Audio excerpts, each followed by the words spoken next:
Pendant que j'habitais en Europe, j'ai pu visiter plusieurs distilleries dans différents pays. J'ai goûté de merveilleux produits issus de savoir-faire ancestral. À mon retour au pays en 2006, on comptait sur les doigts d'une main les distilleries québécoises. Heureusement, les lois ont changé et maintenant, des dizaines de passionnés peuvent nous inventer des alcools du terroir. Je suis Patrick Tousignan et je vous invite avec moi à découvrir les distilleries du Québec.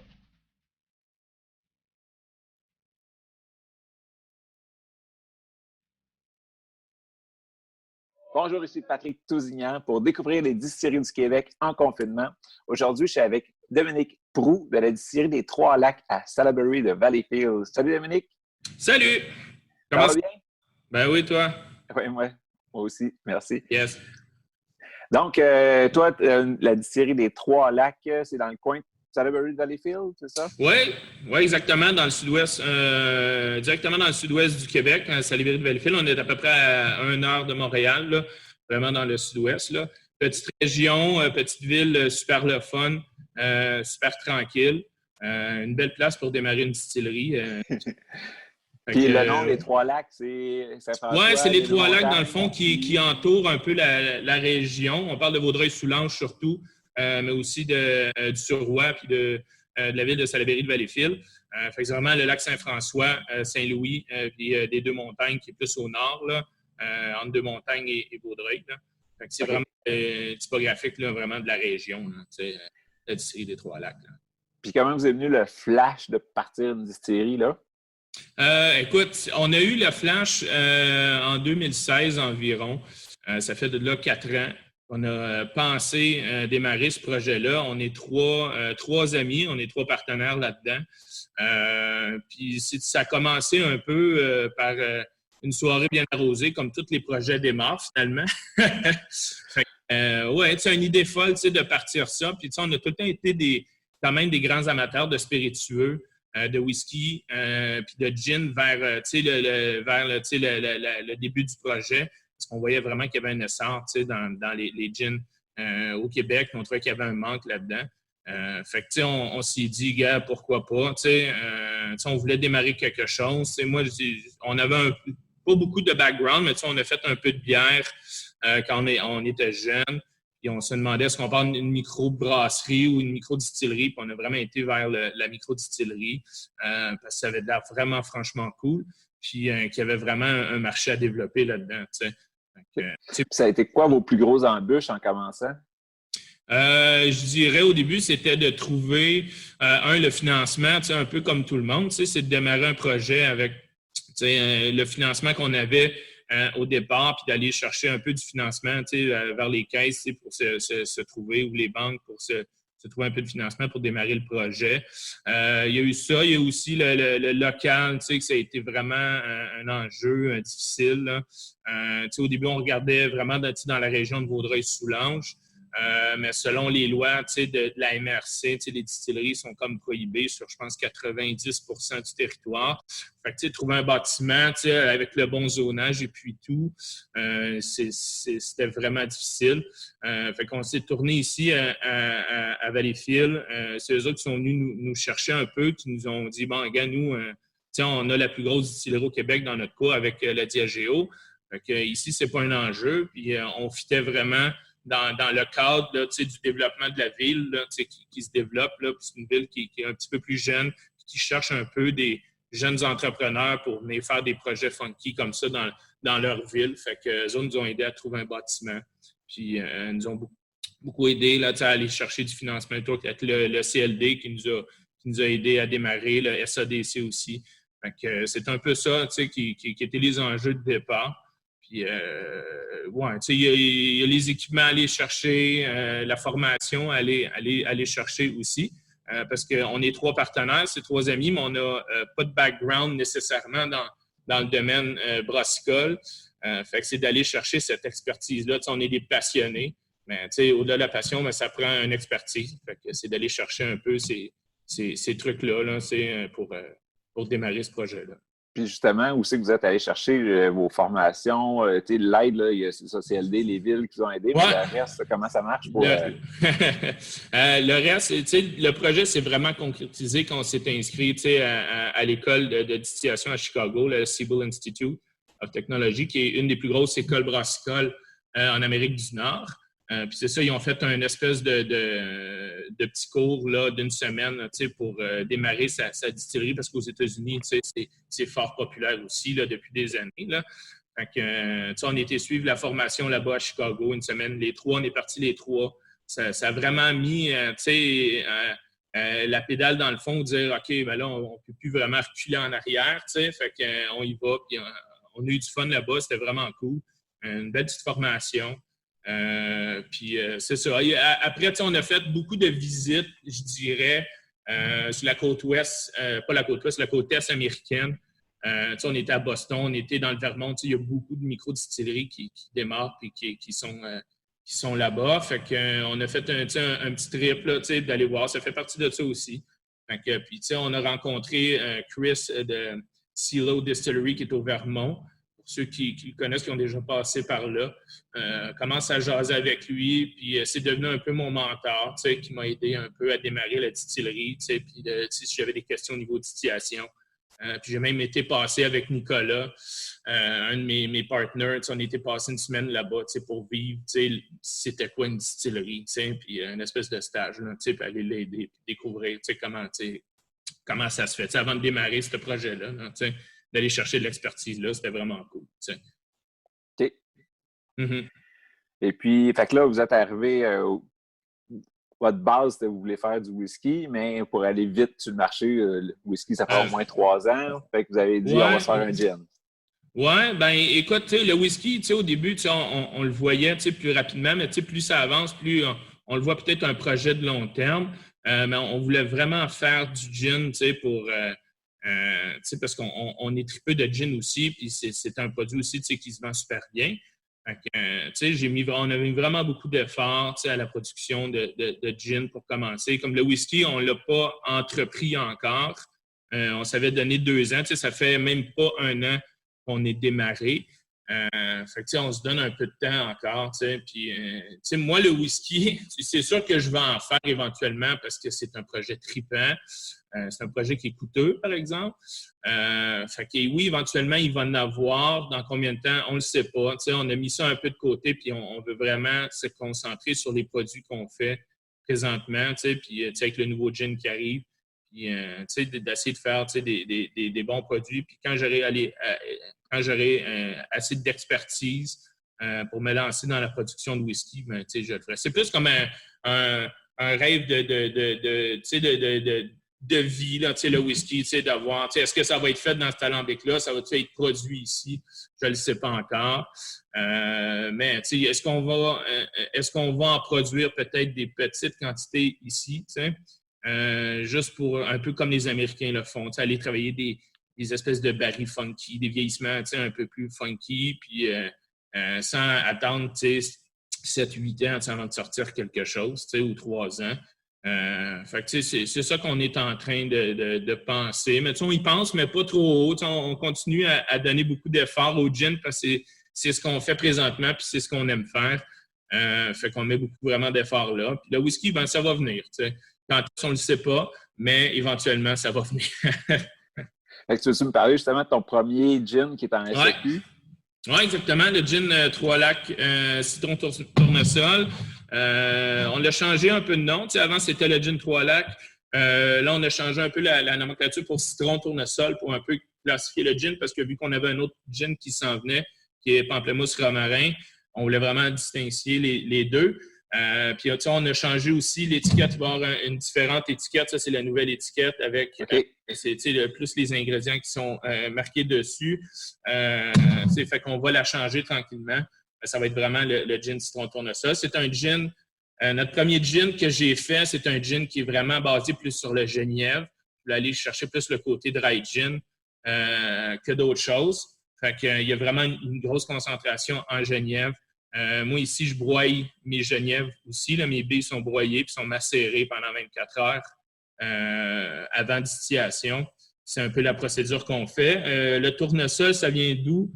Ça vient de la petite ville à côté qui s'appelle Les Cèdres. Moi, j'ai été élevé là. Puis, j'ai tout le temps passé devant ces champs-là. À chaque année, ils plantent à peu près, écoute, un minimum d'1 million, 1,5 million de tournesol. Fait que quand ça fleurit, c'est super beau.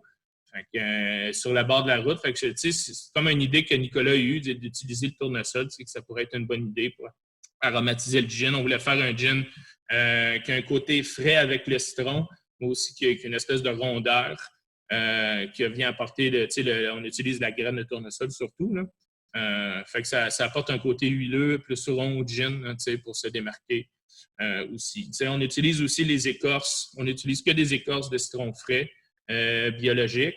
Fait que, c'est un peu ce qui nous démarque aussi des autres aussi. Fait qu'on n'utilise que l'écorce de citron frais dans notre gin aussi. Là. Fait que, on y met aussi la cannelle, qui est de la casse, des écorces de casse, de la racine angélique, du poivre long, du poivre noir aussi. Aller chercher un petit côté plus piquant. J'aime bien travailler les poivres dans les gins, je trouve ça intéressant. C'est de là qu'est parti un peu le gin citron, tournesol. Okay. Fait que des citrons, vous achetez des caisses de citrons puis vous les collez en avant de la lampe. C'est la même chose que les pamplemousses. C'est sûr que ça vient avec une espèce de logistique un peu plus dure à gérer que des écorces séchées. Ou des arômes, mais nous, c'était vraiment ça qu'on voulait un peu se démarquer avec ça. Fait que c'est vraiment ça qu'on utilise, tu sais. Fait que oui, tu sais, on a acheté des peelers, là, tu sais, vraiment. Au début, on faisait ça à la main, tu sais, avec des petits couteaux qu'on épluchait nos écorces. Mais tu sais, à la quantité qu'on en vend, tu sais, à un moment donné, tu t'équipes. Puis est-ce qu'un jour, on va avoir une immense machine qui pèle les citrons et les pamplemousses? Probablement. Parce que c'est quelque chose qui est long. Puis aussi, c'est gérer du frais. Fait que c'est d'aller chercher souvent des commandes pour assurer une qualité là-dedans. C'est sûr que c'est plus de logistique, c'est plus compliqué, mais on trouve que ça fait vraiment une différence dans nos produits. D'utiliser des citrons frais. Puis, le tournesol qu'on utilise, eux autres, étaient bio. Fait qu'on dit, gars, on va le dire, c'est quand même cool, t'sais. On utilise des graines de tournesol bio, puis on a trouvé vraiment un fournisseur de citron à Montréal qui était vraiment bio aussi. Fait que les pamplemousses aussi sont bio. Fait que c'est un peu une thématique. Le gin en tant que tel ne l'est pas parce que mon alcool ne l'est pas. Puis les baies de genièvre non plus, les autres ingrédients. Mais on voulait faire notre part un peu comme ça, d'utiliser au moins des ingrédients, 2 à 3 ingrédients bio par produit, pour faire un peu notre part contre ça. Okay. C'est ton premier. Le deuxième qui arrive bientôt, tu l'as nommé pamplemousse et romarin. J'utilise du pamplemousse et du romarin biologique frais aussi. Fait que ce gin-là est un peu différent du premier. On voulait travailler différemment pour probablement une autre clientèle. C'est un gin qui est un peu moins tiré sur le genièvre, qui est un peu plus aromatique au niveau des agrumes, va être plus porté sur l'agrume, plus porté sur le pamplemousse frais qu'on utilise. Fait que j'utilise les deux. J'utilise des pamplemousses que je coupe en quartier puis que je fais macérer dans l'alcool. J'utilise aussi les écorces aussi en gin basket là, quand je viens pour distiller. Fait que ça fait vraiment une différence au côté de la fraîcheur du produit. Ça goûte vraiment le bon pamplemousse rose frais, là. C'est vraiment super cool. C'est pas un gin, bonbon sucré, qui se vend. C'est vraiment quelque chose de plus frais. Je pense que ça va être un bon gin d'été puis que les gens ils vont apprécier. Là, puis le romarin aussi, j'utilise des épines de romarin fraîches, biologiques aussi, qu'on met dans le gin basket aussi avant la titillation. Cool. Parlant de gin basket, je ne sais pas si tu es prêt, si on peut aller faire un petit tour puis tu peux nous montrer tes installations. Ah oui, certainement. Il n'y a pas de problème. On va faire un peu le tour de la zone de production. Ici, la distillerie, c'est pas super gros, vous allez voir. On a vite fait le tour. C'est 2500 pieds carrés. Fait que la zone de prod, elle a peut-être 700-800 pieds carrés. C'est pas super gros, mais ça fait la job. Fait que, oui, on peut aller voir ça. Je vais aller vous expliquer ça. All right, good. Fait que dans la zone de prod, comme je vous dis, c'est une petite zone de production. Yes. Good. Fait que c'est ça, c'est à peu près peut-être 700-600 pieds carrés pour la zone de prod. Comme je te dis, les murs sont en stainless, que ça soit très contrôlé. Notre alambic, son nom c'est Betty. Hein? C'est un alambic chinois de DYE comme plusieurs en ont ici au Québec. Pourquoi cet alambic-là? Premièrement, bon, pour le prix qu'on paye pour ça, étant une start-up en démarrage, c'est sûr que des alambics européens, c'est cool, mais c'est aussi très dispendieux. T'sais. Puis, le temps de fabrication, il est très long aussi. La disponibilité, elle est rare. Fait qu'on s'est tourné un peu vers ce fabricant d'alambics-là, qui est assez connu, qui, je crois, commence à percer un peu le marché en Amérique. On a eu un super bon service, d'eux. Puis ça fonctionne super bien. C'est un alambic à bain-marie avec des éléments électriques dans le fond. Fait que c'est chauffé à bain-marie. Puis c'est un alambic de 750 litres. C'est ça, qui est chinois, qui fonctionne super bien. Fait que c'est avec ça qu'on fait les deux produits présentement. On a décidé de mettre une petite tête un petit peu plus écossaise un peu pour donner un look plus écossais un peu à alambic. C'est moins commun ici. On a rajouté un petit jean basket que vous voyez ici. C'est un jean basket dans lequel je fais que je mets mes plures de citron bio aussi. Je vais mettre des plures de pamplemousse aussi dedans avant la distillation. On a la colonne de distillation ici qu'on n'utilise pas par contre pour le gin qu'on va utiliser plus tard si on décide de faire du whisky avec cet alambic-là, mais pour le gin, on ne l'utilise pas. Puis le condenseur, pour refroidir les vapeurs, là, vraiment que les gens commencent un peu à savoir le processus de distillation, comment est-ce que c'est fabriqué le gin. Là. Fait que, c'est un peu ça. Ici, on a nos cuves de repos en haut. Là, on commence un peu à manquer de place, je veux pas, parce que c'est petit, mais ça fait la job. Fait que, on apprend un peu à utiliser la hauteur pour aller stocker des équipements ou des trucs comme ça. Là, fait que c'est un peu ça. Ici, on a la balance pour peser mes spiritueux. Je pense que plusieurs en utilisent. Des balances comme ça. Avec nous, on coupe ici avec de l'eau qui est osmosée. Fait qu'on a un système de filtration en haut, qui est juste en haut ici, avec la cuve qu'il y a là. Fait que ça me permet de couper mes spiritueux avec un eau osmosée. Ici à gauche, on a toute la zone d'étiquetage embouteillage qui est ici. Tout se fait à la main ici à la distillerie encore. Fait que c'est vraiment, les bouteilles sont toutes étiquetées une par une, comme ça. On a un petit employé qui est rentré, un jeune qui est rentré cet été, qui est là pour tout l'été avec nous, qui va nous aider à étiqueter toutes les bouteilles là. Parce que c'est beaucoup de travail. La bouteille, on l'a designée, c'est une bouteille custom. Fait qu'il n'y en a pas deux pareils. Fait que nous, c'est un peu de cette manière-là qu'on voulait se démarquer un peu des autres.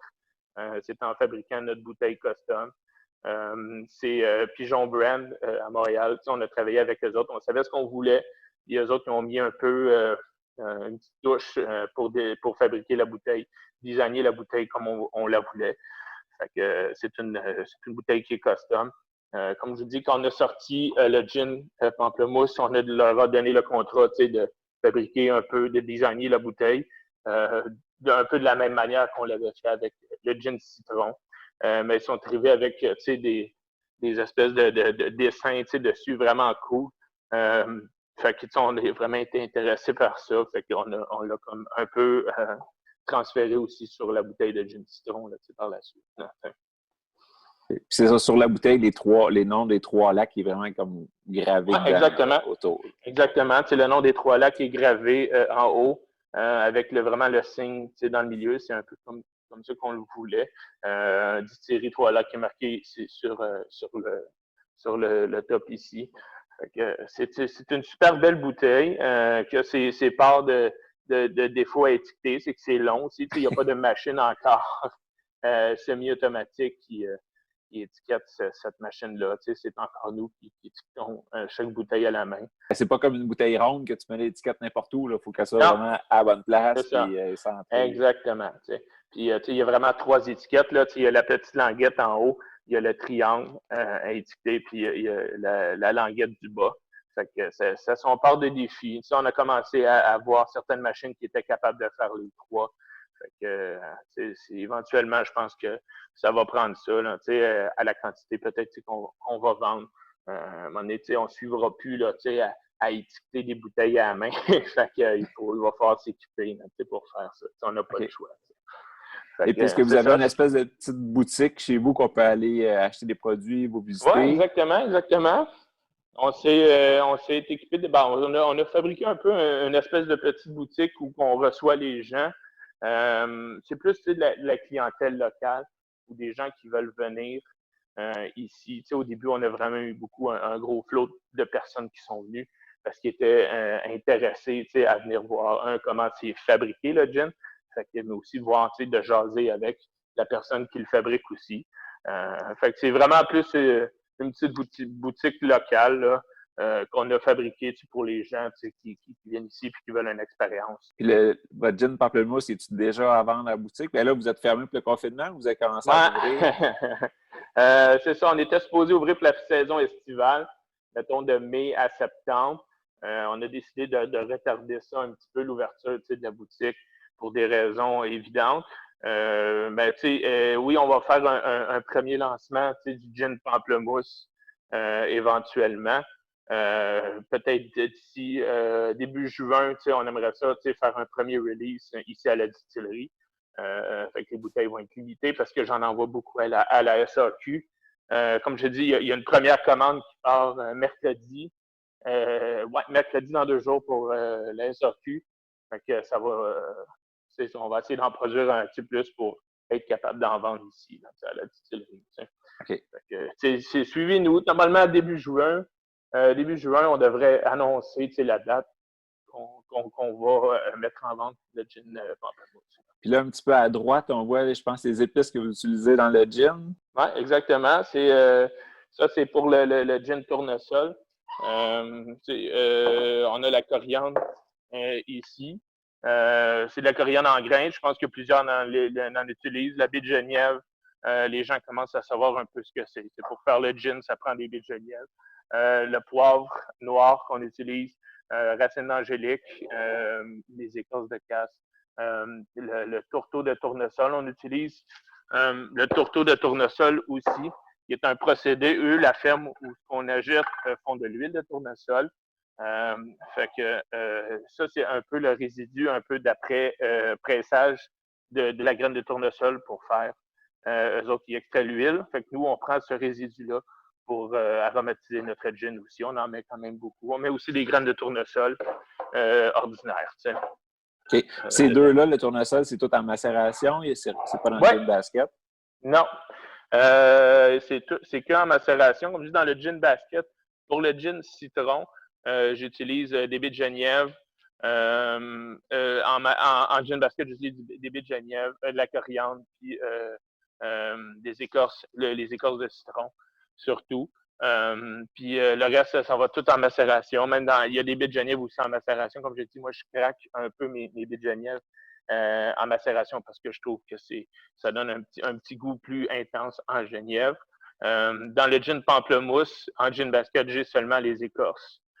Puis le romarin aussi, qui va être dedans. Et puis justement, quand tu dis que tu craques ton Genièvre, as-tu une machine pour ça ou comment tu marches? Oh oui, j'ai au début, on le faisait un peu avec une espèce de crusher à orge maltais que les brasseurs utilisent. Là, la plupart des ingrédients vont être crushés là-dedans. Mais j'ai développé avec le temps, là, je l'ai ici. Il y a le Super Crusher de Botanique 2.0 pour les baies de Genièvre. Il est un moulin comme ça. Fait que, moi, je mets mes baies de Genièvre dedans. C'est comme un vieux moulin de grand-mère. Mais ça fait super la job pour les baies de Genièvre, je trouve. Là. Parce qu'il faut pas trop rendre la baie de Genièvre comme en poudre. Il faut vraiment juste craquer la coquille pour que l'alcool puisse rentrer dedans. Fait que ça fait super le job, là. Fait que OK. j'utilise ça. C'est pas des gros équipements, c'est des petits équipements, mais qui fonctionnent super bien. Ouais, mais ça garde un beau côté artisanal aussi. Là. C'est pas Ouais, tu pèses sur un piton et tout se fait. Là. Non, c'est super artisanal. Fait que non, c'est ça, c'est très artisanal, comme manière de faire. Est-ce qu'un jour, quand la production va aller plus vite, est-ce qu'on va avoir quelque chose qui va crasher plus? Peut-être, éventuellement, peut-être que oui. Ben, un gros merci pour cette belle petite visite-là. Ben, il n'y a pas de problème, good. Est-ce qu'il y a d'autres choses que tu veux partager avec nous autres? Comme je te dis, suivez-nous pour un peu le release du gin pamplemousse qui s'en vient. Comme je dis, début juin, on devrait annoncer les dates de vente à la distillerie. Puis le reste, comme je dis, peut-être, moi j'envoie à la SAQ mercredi une certaine quantité de bouteilles. Combien de temps ça va prendre avant de se retrouver dans les succursales? On le sait un peu jamais.